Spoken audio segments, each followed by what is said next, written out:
د هیواد په شمال زون کې له جوزجان ولایت څخه د باغلان تر خواجه الوان دښتې پورې د 1500 کیلو ولټ برېښنا د مزین نښلولو سب سټیشن د یو لړ ځانګړو مراسمو په ترڅ کې د اسلامي امارت د لوړپوړو مسؤلینو په حضور کې پرانیستل شو.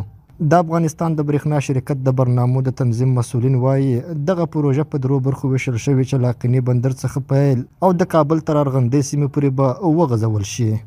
د مسؤلینو په وینا لاقیني څخه تر شبرغان ښاره پورې د لومړۍ برخې د برېښنا مزین خلول شوي او د پاتې دوو نورو برخو چارې هم 80% تکمیل شوي او له شبرغان څخه تر کابله به 110 میلیون امریکایي ډالر لګښت پرې راشي. دلته چې موږ تاسو په کوم سب سټیشن کې ولاړ یو د افغانستان په سطح باندې تر ټولو ستر سب سټیشن دی چې د الوان په دښته کې قرار لري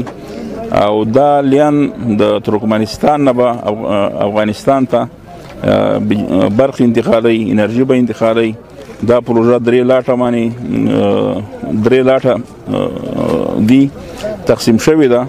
یو لاټ د اقینی د بندر نه د شبرغان پورې چې هغه ټولي چارې بشپړې شوې دي. دویم لاټ د شبرغان څخه د الوان دښتې پورې موږ تاسو پکې ولاړ یو. د دې تقریبا 90% لاین د غځولو چارې دا تکمیل شوې دي او 10% د پاتې دي. او دریم لاټ د دښتې الوان نه شروع کیږي د کابل د ارغندې پورې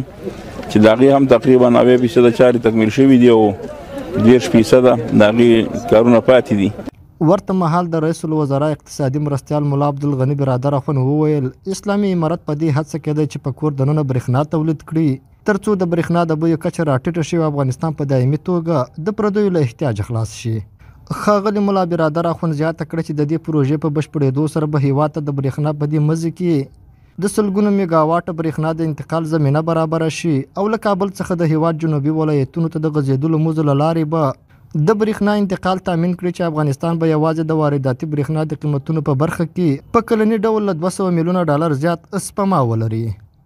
په دې سره به هیواد ته په 1500 کیلو ولټ لاین کې د سلګونو میګاواټه برېښنا د انتقال زمینه برابره شي او له کابل څخه د هیواد جنوبي ولایتونو ته د غځېدلو مزو له لارې به د برېښنا انتقال تامین کړي چې افغانستان به یوازې د وارداتي برېښنا د قیمتونو په ترڅ کې په کلني ډول له 200 میلیونه ډالره زیات بچت ولري. اسلامي امارت هڅه کوي چې د خودکفایي په موخه په کور دننه د برېښنا تولید کړي څو یې هم واک په خپل لاس کې وي او هم یې په داسې قیمتونه هیوادوالو ته عرضه کړي چې د هغوی د ډاډ وړ وي.